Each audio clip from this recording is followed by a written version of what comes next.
আসসালামু আলাইকুম গাইস, অনেক দিন পর আজকে কলেজে যাচ্ছি। তোমরা জানো যে আমার সামনে এক্সাম 30শে জুন, আলিম পরীক্ষা।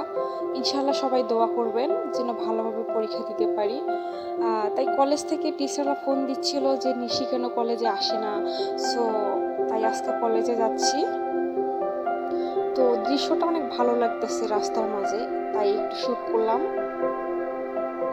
পাশে আরও অনেক ফ্রেন্ড বসে আছে, তাদেরকে নিলাম না, কারণ তারা একটু কথা বলা বলি করতেছে, কারণ তাদেরকে ডিস্টার্ব না করাই হলো। তারপর চলে গেলাম ক্লাসে, গিয়ে দেখি সালিহ হুজুর ক্লাস নিচ্ছে। আমি তো খুবই এক্সাইটিং যে সালিহ হুজুর ক্লাস করব, কারণ সবাই তো সালিহ হুজুর ক্লাস মিস করে, কারণ তিনি টিচার হিসেবে অনেক ভালো। যেমন হাসায় তিনি তেমন ক্লাসে এক্সাইটিং, কারণ তার ক্লাস করার জন্য সবাই এক্সাইটিং। আর কারো ক্লাস করুক বা না করুক, সো আমাদের সালিহ হুজুর ক্লাস কিন্তু অবশ্যই আমরা করি, কারণ তিনি অনেক ভালোভাবে ক্লাস করায়। তারপরে সালিহ হুজুর ক্লাস থেকে চলে গেল।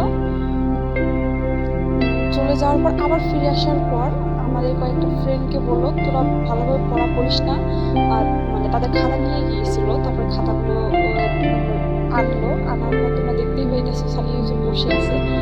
খাতাগুলো ওদেরকে দেখাইতেছে, তাকে ডাকতেছে যে সামনে পরীক্ষা, এভাবে পড়াশোনা করলে